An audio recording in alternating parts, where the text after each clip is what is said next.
उसने सोने की लंका बनाई थी। सोने की लंका का माने है कि एक ऐसा स्थान जहां पर सारा धन और संपत्ति और वैभव इकट्ठा हुआ, बाकी सब जगह गरीबी बदहाली, और एक लंका में एकदम भवन और ऐश्वर्य गगनचुंबी इमारतें। तो सोने की लंका तो प्रतीक है। सारा धन संपत्ति रावण के पास, समाज के पास कुछ नहीं। तो वो रावण एक व्यवस्था का नाम था। रावण खाली व्यक्ति नहीं था, वो पूरी व्यवस्था थी। लूट लूट कर लोगों का धन एक जगह इकट्ठा कर लेना, लोगों को धन से वंचित कर देना, ऐश्वर्य से वंचित कर देना, उनके मूल अधिकार से उनको वंचित कर देना, उस व्यवस्था का नाम रावण था। कंस भी ऐसी ही एक व्यवस्था का नाम था। कंस के साथ जो श्री कृष्ण का संघर्ष था वो क्या था? पूरे के पूरे इलाके का सारा दूध, सारा दही, सारा मक्खन कंस के लिए जाता था। कृष्ण का कहना था क्यों जाना चाहिए, और जो ले जाएगा उनको ले जाने नहीं दिया जाएगा, लुटवाया जाएगा और लोगों में बांटा जाएगा। तो श्री कृष्ण भी स्वदेशी आंदोलन के ही पोषक थे और श्री राम भी ये स्वदेशी आंदोलन के पोषक थे।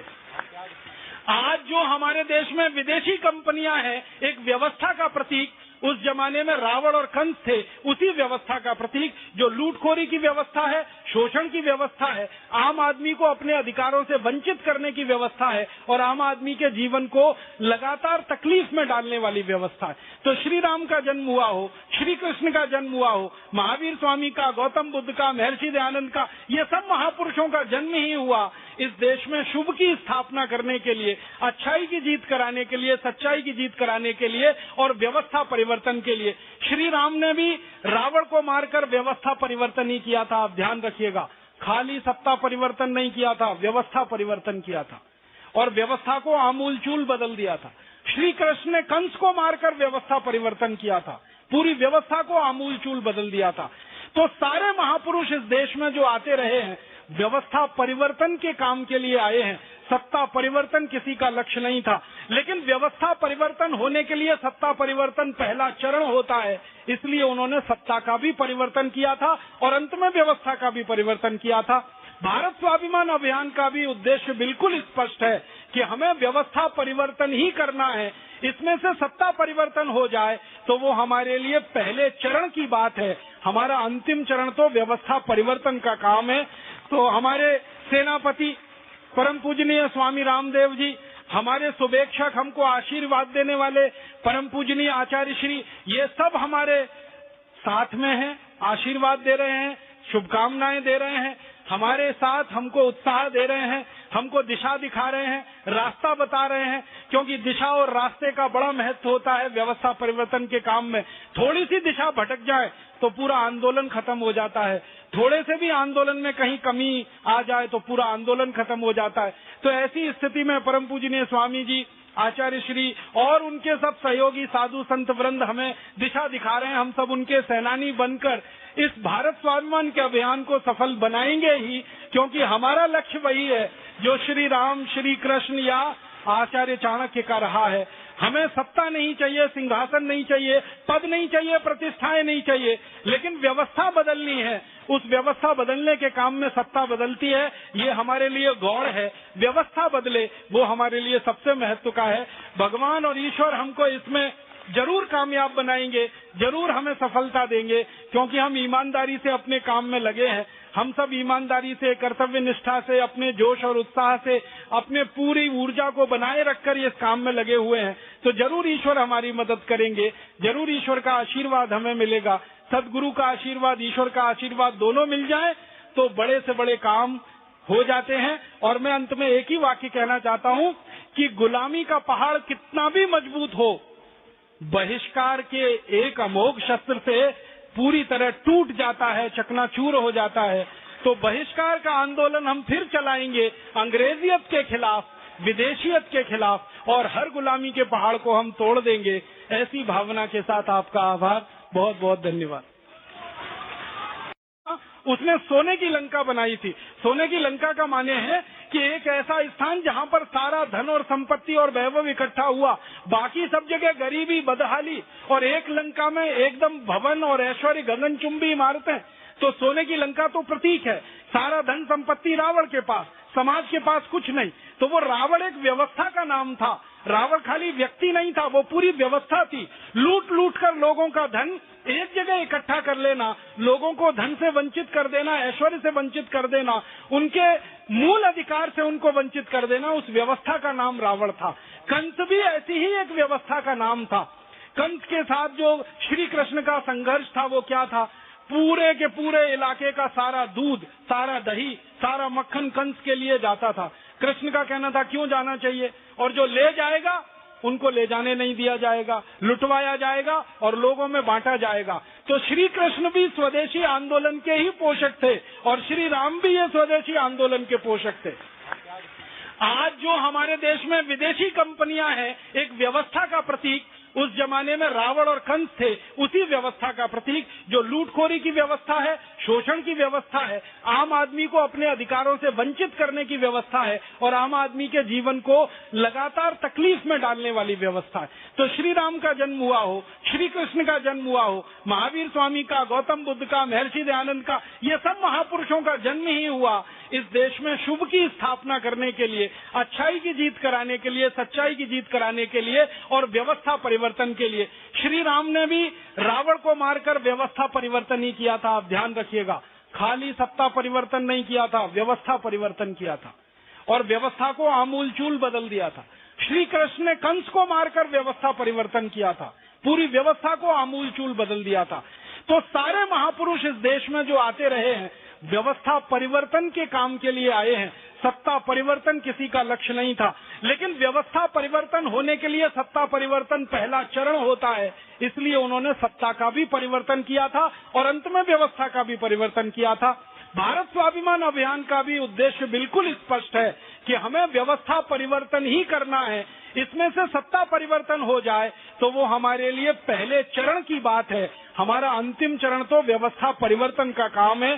तो हमारे सेनापति परम पूजनीय स्वामी रामदेव जी, हमारे शुभेच्छक, हमको आशीर्वाद देने वाले परम पूजनीय आचार्य श्री, ये सब हमारे साथ में हैं, आशीर्वाद दे रहे हैं, शुभकामनाएं दे रहे हैं, हमारे साथ हमको उत्साह दे रहे हैं, हमको दिशा दिखा रहे हैं, रास्ता बता रहे हैं, क्योंकि दिशा और रास्ते का बड़ा महत्व होता है व्यवस्था परिवर्तन के काम में। थोड़ी सी दिशा भटक जाए तो पूरा आंदोलन खत्म हो जाता है, थोड़े से भी आंदोलन में कहीं कमी आ जाए तो पूरा आंदोलन खत्म हो जाता है। तो ऐसी स्थिति में परम पूजनीय स्वामी जी, आचार्य श्री और उनके सब सहयोगी साधु संत वृंद हमें दिशा दिखा रहे हैं। हम सब उनके सेनानी बनकर इस भारत स्वाभिमान के अभियान को सफल बनाएंगे ही, क्योंकि हमारा लक्ष्य वही है जो श्री राम, श्री कृष्ण या आचार्य चाणक्य का रहा है।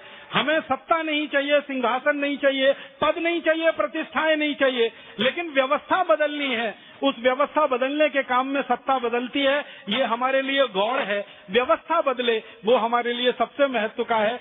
भगवान और ईश्वर हमको इसमें जरूर कामयाब बनाएंगे, जरूर हमें सफलता देंगे, क्योंकि हम ईमानदारी से अपने काम में लगे हैं। हम सब ईमानदारी से, कर्तव्य निष्ठा से, अपने जोश और उत्साह से, अपने पूरी ऊर्जा को बनाए रखकर इस काम में लगे हुए हैं। तो जरूर ईश्वर हमारी मदद करेंगे, जरूर ईश्वर का आशीर्वाद हमें मिलेगा। सदगुरु का आशीर्वाद, ईश्वर का आशीर्वाद दोनों मिल जाए तो बड़े से बड़े काम हो जाते हैं। और मैं अंत में एक ही वाक्य कहना चाहता हूँ कि गुलामी का पहाड़ कितना भी मजबूत हो, बहिष्कार के एक अमोघ शस्त्र से पूरी तरह टूट जाता है, चकनाचूर हो जाता है। तो बहिष्कार का आंदोलन हम फिर चलाएंगे, अंग्रेजियत के खिलाफ, विदेशियत के खिलाफ, और हर गुलामी के पहाड़ को हम तोड़ देंगे। ऐसी भावना के साथ आपका आभार, बहुत बहुत धन्यवाद। उसने सोने की लंका बनाई थी। सोने की लंका का माने है कि एक ऐसा स्थान जहां पर सारा धन और संपत्ति और वैभव इकट्ठा हुआ, बाकी सब जगह गरीबी, बदहाली, और एक लंका में एकदम भवन और ऐश्वर्य, गगनचुंबी इमारतें। तो सोने की लंका तो प्रतीक है। सारा धन संपत्ति रावण के पास, समाज के पास कुछ नहीं। तो वो रावण एक व्यवस्था का नाम था। रावण खाली व्यक्ति नहीं था, वो पूरी व्यवस्था थी। लूट लूट कर लोगों का धन एक जगह इकट्ठा कर लेना, लोगों को धन से वंचित कर देना, ऐश्वर्य से वंचित कर देना, उनके मूल अधिकार से उनको वंचित कर देना, उस व्यवस्था का नाम रावण था। कंस भी ऐसी ही एक व्यवस्था का नाम था। कंस के साथ जो श्री कृष्ण का संघर्ष था वो क्या था? पूरे के पूरे इलाके का सारा दूध, सारा दही, सारा मक्खन कंस के लिए जाता था। कृष्ण का कहना था क्यों जाना चाहिए, और जो ले जाएगा उनको ले जाने नहीं दिया जाएगा, लुटवाया जाएगा और लोगों में बांटा जाएगा। तो श्री कृष्ण भी स्वदेशी आंदोलन के ही पोषक थे और श्री राम भी ये स्वदेशी आंदोलन के पोषक थे। आज जो हमारे देश में विदेशी कंपनियां हैं, एक व्यवस्था का प्रतीक, उस जमाने में रावण और कंस थे, उसी व्यवस्था का प्रतीक, जो लूटखोरी की व्यवस्था है, शोषण की व्यवस्था है, आम आदमी को अपने अधिकारों से वंचित करने की व्यवस्था है और आम आदमी के जीवन को लगातार तकलीफ में डालने वाली व्यवस्था है। तो श्री राम का जन्म हुआ हो, श्री कृष्ण का जन्म हुआ हो, महावीर स्वामी का, गौतम बुद्ध का, महर्षि दयानंद का, ये सब महापुरुषों का जन्म ही हुआ इस देश में शुभ की स्थापना करने के लिए, अच्छाई की जीत कराने के लिए, सच्चाई की जीत कराने के लिए और व्यवस्था परिवर्तन के लिए। श्री राम ने भी रावण को मारकर व्यवस्था परिवर्तन ही किया था। आप ध्यान रखिएगा, खाली सत्ता परिवर्तन नहीं किया था, व्यवस्था परिवर्तन किया था और व्यवस्था को आमूलचूल बदल दिया था। श्री कृष्ण ने कंस को मारकर व्यवस्था परिवर्तन किया था, पूरी व्यवस्था को आमूलचूल बदल दिया था। तो सारे महापुरुष इस देश में जो आते रहे हैं, व्यवस्था परिवर्तन के काम के लिए आए हैं। सत्ता परिवर्तन किसी का लक्ष्य नहीं था, लेकिन व्यवस्था परिवर्तन होने के लिए सत्ता परिवर्तन पहला चरण होता है, इसलिए उन्होंने सत्ता का भी परिवर्तन किया था और अंत में व्यवस्था का भी परिवर्तन किया था। भारत स्वाभिमान अभियान का भी उद्देश्य बिल्कुल स्पष्ट है कि हमें व्यवस्था परिवर्तन ही करना है। इसमें से सत्ता परिवर्तन हो जाए तो वो हमारे लिए पहले चरण की बात है, हमारा अंतिम चरण तो व्यवस्था परिवर्तन का काम है। तो हमारे सेनापति परम पूजनीय स्वामी रामदेव जी, हमारे शुभेच्छक, हमको आशीर्वाद देने वाले परम पूजनीय आचार्य श्री, ये सब हमारे साथ में हैं, आशीर्वाद दे रहे हैं, शुभकामनाएं दे रहे हैं, हमारे साथ हमको उत्साह दे रहे हैं, हमको दिशा दिखा रहे हैं, रास्ता बता रहे हैं, क्योंकि दिशा और रास्ते का बड़ा महत्व होता है व्यवस्था परिवर्तन के काम में। थोड़ी सी दिशा भटक जाए तो पूरा आंदोलन खत्म हो जाता है, थोड़े से भी आंदोलन में कहीं कमी आ जाए तो पूरा आंदोलन खत्म हो जाता है। तो ऐसी स्थिति में परम पूजनीय स्वामी जी, आचार्य श्री और उनके सब सहयोगी साधु संत वृंद हमें दिशा दिखा रहे हैं। हम सब उनके सेनानी बनकर इस भारत स्वाभिमान के अभियान को सफल बनाएंगे ही, क्योंकि हमारा लक्ष्य वही है जो श्री राम, श्री कृष्ण या आचार्य चाणक्य का रहा है। हमें सत्ता नहीं चाहिए, सिंहासन नहीं चाहिए, पद नहीं चाहिए, प्रतिष्ठाएं नहीं चाहिए, लेकिन व्यवस्था बदलनी है। उस व्यवस्था बदलने के काम में सत्ता बदलती है, ये हमारे लिए गौर है। व्यवस्था बदले वो हमारे लिए सबसे महत्व का है। भगवान और ईश्वर हमको इसमें जरूर कामयाब बनाएंगे, जरूर हमें सफलता देंगे, क्योंकि हम ईमानदारी से अपने काम में लगे हैं। हम सब ईमानदारी से, कर्तव्य निष्ठा से, अपने जोश और उत्साह से, अपने पूरी ऊर्जा को बनाए रखकर इस काम में लगे हुए हैं। तो जरूर ईश्वर हमारी मदद करेंगे, जरूर ईश्वर का आशीर्वाद हमें मिलेगा। सदगुरु का आशीर्वाद, ईश्वर का आशीर्वाद दोनों मिल जाए तो बड़े से बड़े काम हो जाते हैं। और मैं अंत में एक ही वाक्य कहना चाहता हूँ कि गुलामी का पहाड़ कितना भी मजबूत हो, बहिष्कार के एक अमोघ शस्त्र से पूरी तरह टूट जाता है, चकनाचूर हो जाता है। तो बहिष्कार का आंदोलन हम फिर चलाएंगे, अंग्रेजियत के खिलाफ, विदेशियत के खिलाफ, और हर गुलामी के पहाड़ को हम तोड़ देंगे। ऐसी भावना के साथ आपका आभार, बहुत बहुत धन्यवाद। उसने सोने की लंका बनाई थी।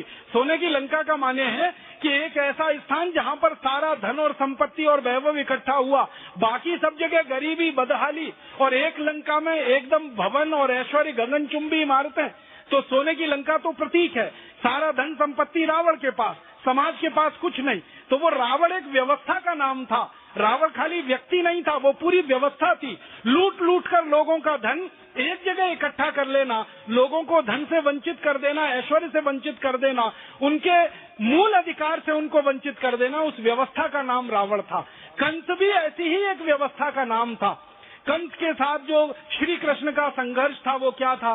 पूरे के पूरे इलाके का सारा दूध, सारा दही, सारा मक्खन कंस के लिए जाता था। कृष्ण का कहना था क्यों जाना चाहिए, और जो ले जाएगा उनको ले जाने नहीं दिया जाएगा, लुटवाया जाएगा और लोगों में बांटा जाएगा। तो श्री कृष्ण भी स्वदेशी आंदोलन के ही पोषक थे और श्री राम भी ये स्वदेशी आंदोलन के पोषक थे। आज जो हमारे देश में विदेशी कंपनियां हैं, एक व्यवस्था का प्रतीक, उस जमाने में रावण और कंस थे, उसी व्यवस्था का प्रतीक, जो लूटखोरी की व्यवस्था है, शोषण की व्यवस्था है, आम आदमी को अपने अधिकारों से वंचित करने की व्यवस्था है और आम आदमी के जीवन को लगातार तकलीफ में डालने वाली व्यवस्था है। तो श्री राम का जन्म हुआ हो, श्री कृष्ण का जन्म हुआ हो, महावीर स्वामी का, गौतम बुद्ध का, महर्षि दयानंद का, ये सब महापुरुषों का जन्म ही हुआ इस देश में शुभ की स्थापना करने के लिए, अच्छाई की जीत कराने के लिए, सच्चाई की जीत कराने के लिए और व्यवस्था परिवर्तन के लिए। श्री राम ने भी रावण को मारकर व्यवस्था परिवर्तन ही किया था। आप ध्यान रखिएगा, खाली सत्ता परिवर्तन नहीं किया था, व्यवस्था परिवर्तन किया था और व्यवस्था को आमूलचूल बदल दिया था। श्री कृष्ण ने कंस को मारकर व्यवस्था परिवर्तन किया था, पूरी व्यवस्था को आमूलचूल बदल दिया था। तो सारे महापुरुष इस देश में जो आते रहे हैं, व्यवस्था परिवर्तन के काम के लिए आए हैं। सत्ता परिवर्तन किसी का लक्ष्य नहीं था, लेकिन व्यवस्था परिवर्तन होने के लिए सत्ता परिवर्तन पहला चरण होता है, इसलिए उन्होंने सत्ता का भी परिवर्तन किया था और अंत में व्यवस्था का भी परिवर्तन किया था। भारत स्वाभिमान अभियान का भी उद्देश्य बिल्कुल स्पष्ट है कि हमें व्यवस्था परिवर्तन ही करना है। इसमें से सत्ता परिवर्तन हो जाए तो वो हमारे लिए पहले चरण की बात है, हमारा अंतिम चरण तो व्यवस्था परिवर्तन का काम है। तो हमारे सेनापति परम पूजनीय स्वामी रामदेव जी, हमारे शुभेच्छक, हमको आशीर्वाद देने वाले परम पूजनीय आचार्य श्री, ये सब हमारे साथ में हैं, आशीर्वाद दे रहे हैं, शुभकामनाएं दे रहे हैं, हमारे साथ हमको उत्साह दे रहे हैं, हमको दिशा दिखा रहे हैं, रास्ता बता रहे हैं, क्योंकि दिशा और रास्ते का बड़ा महत्व होता है व्यवस्था परिवर्तन के काम में। थोड़ी सी दिशा भटक जाए तो पूरा आंदोलन खत्म हो जाता है, थोड़े से भी आंदोलन में कहीं कमी आ जाए तो पूरा आंदोलन खत्म हो जाता है। तो ऐसी स्थिति में परम पूजनीय स्वामी जी, आचार्य श्री और उनके सब सहयोगी साधु संत वृंद हमें दिशा दिखा रहे हैं। हम सब उनके सेनानी बनकर इस भारत स्वाभिमान के अभियान को सफल बनाएंगे ही, क्योंकि हमारा लक्ष्य वही है जो श्री राम, श्री कृष्ण या आचार्य चाणक्य का रहा है।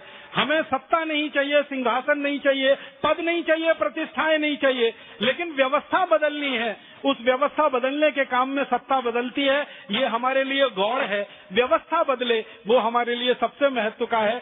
भगवान और ईश्वर हमको इसमें जरूर कामयाब बनाएंगे, जरूर हमें सफलता देंगे, क्योंकि हम ईमानदारी से अपने काम में लगे हैं। हम सब ईमानदारी से, कर्तव्य निष्ठा से, अपने जोश और उत्साह से, अपने पूरी ऊर्जा को बनाए रखकर इस काम में लगे हुए हैं। तो जरूर ईश्वर हमारी मदद करेंगे, जरूर ईश्वर का आशीर्वाद हमें मिलेगा।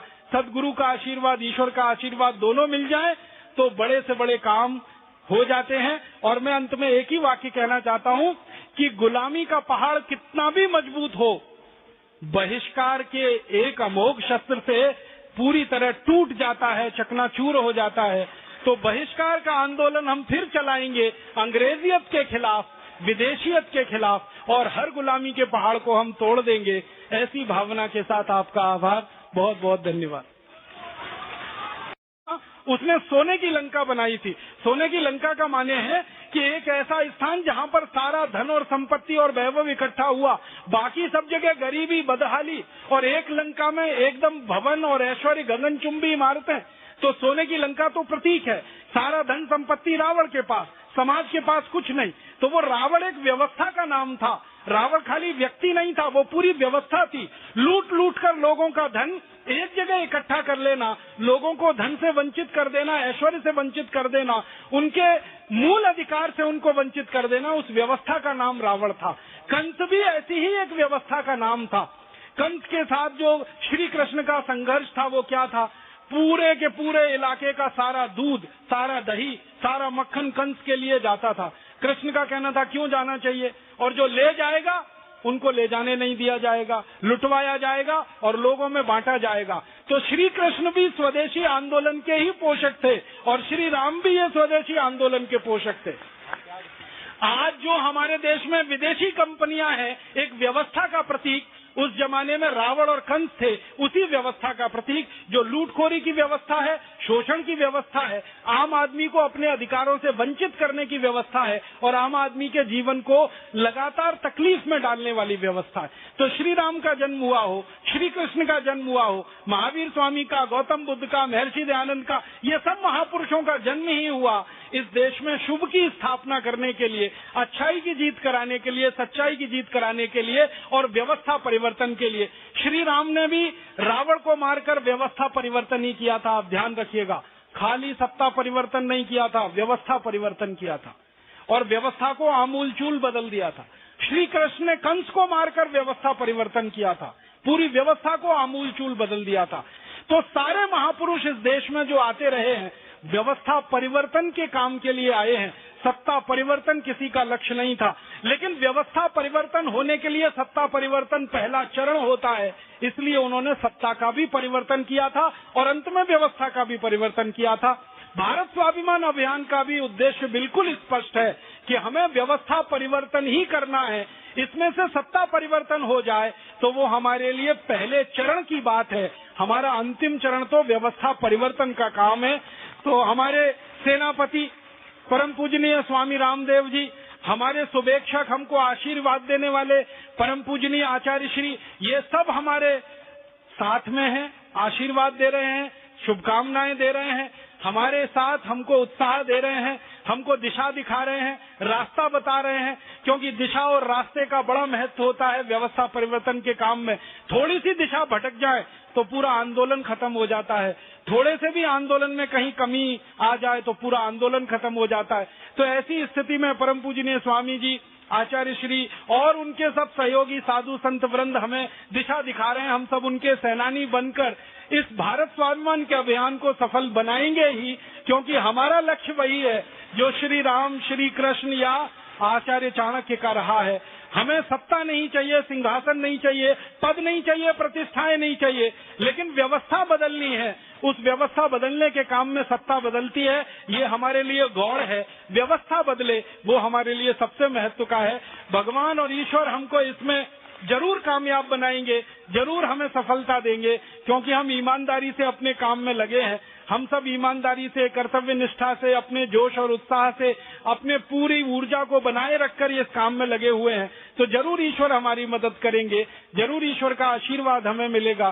सदगुरु का आशीर्वाद, ईश्वर का आशीर्वाद दोनों मिल जाए तो बड़े से बड़े काम हो जाते हैं। और मैं अंत में एक ही वाक्य कहना चाहता हूँ कि गुलामी का पहाड़ कितना भी मजबूत हो, बहिष्कार के एक अमोघ शस्त्र से पूरी तरह टूट जाता है, चकनाचूर हो जाता है। तो बहिष्कार का आंदोलन हम फिर चलाएंगे, अंग्रेजियत के खिलाफ, विदेशियत के खिलाफ, और हर गुलामी के पहाड़ को हम तोड़ देंगे। ऐसी भावना के साथ आपका आभार, बहुत बहुत धन्यवाद। उसने सोने की लंका बनाई थी। सोने की लंका का माने है कि एक ऐसा स्थान जहां पर सारा धन और संपत्ति और वैभव इकट्ठा हुआ, बाकी सब जगह गरीबी, बदहाली, और एक लंका में एकदम भवन और ऐश्वर्य, गगनचुंबी इमारतें। तो सोने की लंका तो प्रतीक है। सारा धन संपत्ति रावण के पास, समाज के पास कुछ नहीं। तो वो रावण एक व्यवस्था का नाम था। रावण खाली व्यक्ति नहीं था, वो पूरी व्यवस्था थी। लूट लूट कर लोगों का धन एक जगह इकट्ठा कर लेना, लोगों को धन से वंचित कर देना, ऐश्वर्य से वंचित कर देना, उनके मूल अधिकार से उनको वंचित कर देना, उस व्यवस्था का नाम रावण था। कंस भी ऐसी ही एक व्यवस्था का नाम था।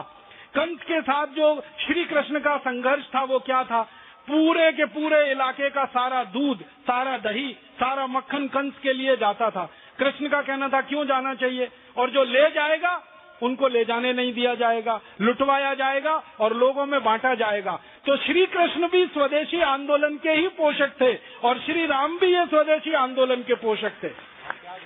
आज जो हमारे देश में विदेशी कंपनियां हैं, एक व्यवस्था का प्रतीक, उस जमाने में रावण और कंस थे उसी व्यवस्था का प्रतीक, जो लूटखोरी की व्यवस्था है, शोषण की व्यवस्था है, आम आदमी को अपने अधिकारों से वंचित करने की व्यवस्था है और आम आदमी के जीवन को लगातार तकलीफ में डालने वाली व्यवस्था है। तो श्री राम का जन्म हुआ हो, श्री कृष्ण का जन्म हुआ हो, महावीर स्वामी का, गौतम बुद्ध का, महर्षि दयानंद का, ये सब महापुरुषों का जन्म ही हुआ इस देश में शुभ की स्थापना करने के लिए, अच्छाई की जीत कराने के लिए, सच्चाई की जीत कराने के लिए और व्यवस्था परिवर्तन के लिए। श्री राम ने भी रावण को मारकर व्यवस्था परिवर्तन ही किया था। आप ध्यान रखिएगा, खाली सत्ता परिवर्तन नहीं किया था, व्यवस्था परिवर्तन किया था और व्यवस्था को आमूलचूल बदल दिया था। श्री कृष्ण ने कंस को मारकर व्यवस्था परिवर्तन किया था, पूरी व्यवस्था को आमूलचूल बदल दिया था।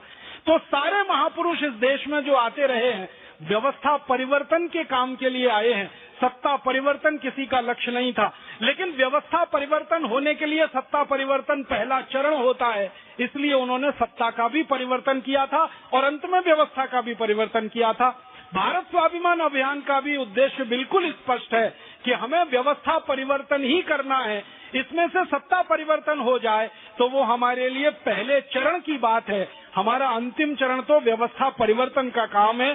तो हमारे सेनापति परम पूजनीय स्वामी रामदेव जी, हमारे शुभेच्छक, हमको आशीर्वाद देने वाले परम पूजनीय आचार्य श्री, ये सब हमारे साथ में हैं, आशीर्वाद दे रहे हैं, शुभकामनाएं दे रहे हैं, हमारे साथ हमको उत्साह दे रहे हैं, हमको दिशा दिखा रहे हैं, रास्ता बता रहे हैं। क्योंकि दिशा और रास्ते का बड़ा महत्व होता है व्यवस्था परिवर्तन के काम में।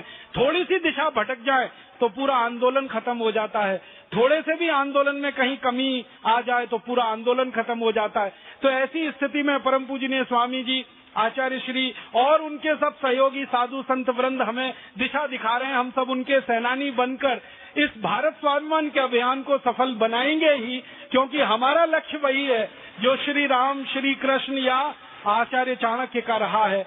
हमें सत्ता नहीं चाहिए, सिंहासन नहीं चाहिए, पद नहीं चाहिए, प्रतिष्ठाएं नहीं चाहिए, लेकिन व्यवस्था बदलनी है। उस व्यवस्था बदलने के काम में सत्ता बदलती है, ये हमारे लिए गौड़ है। व्यवस्था बदले वो हमारे लिए सबसे महत्व का है। भगवान और ईश्वर हमको इसमें जरूर कामयाब बनाएंगे, जरूर हमें सफलता देंगे, क्योंकि हम ईमानदारी से अपने काम में लगे हैं। हम सब ईमानदारी से, कर्तव्य निष्ठा से, अपने जोश और उत्साह से, अपने पूरी ऊर्जा को बनाए रखकर इस काम में लगे हुए हैं। तो जरूर ईश्वर हमारी मदद करेंगे, जरूर ईश्वर का आशीर्वाद हमें मिलेगा। सदगुरु का आशीर्वाद, ईश्वर का आशीर्वाद दोनों मिल जाए तो बड़े से बड़े काम हो जाते हैं। और मैं अंत में एक ही वाक्य कहना चाहता हूँ कि गुलामी का पहाड़ कितना भी मजबूत हो, बहिष्कार के एक अमोघ शस्त्र से पूरी तरह टूट जाता है, चकनाचूर हो जाता है। तो बहिष्कार का आंदोलन हम फिर चलाएंगे, अंग्रेजियत के खिलाफ, विदेशियत के खिलाफ, और हर गुलामी के पहाड़ को हम तोड़ देंगे। ऐसी भावना के साथ आपका आभार, बहुत बहुत धन्यवाद। उसने सोने की लंका बनाई थी। सोने की लंका का माने है कि एक ऐसा स्थान जहाँ पर सारा धन और संपत्ति और वैभव इकट्ठा हुआ, बाकी सब जगह गरीबी, बदहाली, और एक लंका में एकदम भवन और ऐश्वर्य, गगनचुंबी इमारतें। तो सोने की लंका तो प्रतीक है। सारा धन संपत्ति रावण के पास, समाज के पास कुछ नहीं। तो वो रावण एक व्यवस्था का नाम था। रावण खाली व्यक्ति नहीं था, वो पूरी व्यवस्था थी। लूट लूट कर लोगों का धन एक जगह इकट्ठा कर लेना, लोगों को धन से वंचित कर देना, ऐश्वर्य से वंचित कर देना, उनके मूल अधिकार से उनको वंचित कर देना, उस व्यवस्था का नाम रावण था। कंस भी ऐसी ही एक व्यवस्था का नाम था। कंस के साथ जो श्री कृष्ण का संघर्ष था वो क्या था? पूरे के पूरे इलाके का सारा दूध, सारा दही, सारा मक्खन कंस के लिए जाता था। कृष्ण का कहना था क्यों जाना चाहिए, और जो ले जाएगा उनको ले जाने नहीं दिया जाएगा, लुटवाया जाएगा और लोगों में बांटा जाएगा। तो श्री कृष्ण भी स्वदेशी आंदोलन के ही पोषक थे और श्री राम भी ये स्वदेशी आंदोलन के पोषक थे। आज जो हमारे देश में विदेशी कंपनियां हैं, एक व्यवस्था का प्रतीक, उस जमाने में रावण और कंस थे उसी व्यवस्था का प्रतीक, जो लूटखोरी की व्यवस्था है, शोषण की व्यवस्था है, आम आदमी को अपने अधिकारों से वंचित करने की व्यवस्था है और आम आदमी के जीवन को लगातार तकलीफ में डालने वाली व्यवस्था है। तो श्री राम का जन्म हुआ हो, श्री कृष्ण का जन्म हुआ हो, महावीर स्वामी का, गौतम बुद्ध का, महर्षि दयानंद का, ये सब महापुरुषों का जन्म ही हुआ इस देश में शुभ की स्थापना करने के लिए, अच्छाई की जीत कराने के लिए, सच्चाई की जीत कराने के लिए और व्यवस्था परिवर्तन के लिए। श्री राम ने भी रावण को मारकर व्यवस्था परिवर्तन ही किया था। आप ध्यान रखिएगा, खाली सत्ता परिवर्तन नहीं किया था, व्यवस्था परिवर्तन किया था और व्यवस्था को आमूलचूल बदल दिया था। श्री कृष्ण ने कंस को मारकर व्यवस्था परिवर्तन किया था, पूरी व्यवस्था को आमूलचूल बदल दिया था। तो सारे महापुरुष इस देश में जो आते रहे हैं, व्यवस्था परिवर्तन के काम के लिए आए हैं। सत्ता परिवर्तन किसी का लक्ष्य नहीं था, लेकिन व्यवस्था परिवर्तन होने के लिए सत्ता परिवर्तन पहला चरण होता है, इसलिए उन्होंने सत्ता का भी परिवर्तन किया था और अंत में व्यवस्था का भी परिवर्तन किया था। भारत स्वाभिमान अभियान का भी उद्देश्य बिल्कुल स्पष्ट है कि हमें व्यवस्था परिवर्तन ही करना है। इसमें से सत्ता परिवर्तन हो जाए तो वो हमारे लिए पहले चरण की बात है, हमारा अंतिम चरण तो व्यवस्था परिवर्तन का काम है। तो हमारे सेनापति परम पूजनीय स्वामी रामदेव जी, हमारे शुभेच्छक, हमको आशीर्वाद देने वाले परम पूजनीय आचार्य श्री, ये सब हमारे साथ में हैं, आशीर्वाद दे रहे हैं, शुभकामनाएं दे रहे हैं। हमारे साथ हमको उत्साह दे रहे हैं, हमको दिशा दिखा रहे हैं, रास्ता बता रहे हैं, क्योंकि दिशा और रास्ते का बड़ा महत्व होता है व्यवस्था परिवर्तन के काम में। थोड़ी सी दिशा भटक जाए तो पूरा आंदोलन खत्म हो जाता है, थोड़े से भी आंदोलन में कहीं कमी आ जाए तो पूरा आंदोलन खत्म हो जाता है। तो ऐसी स्थिति में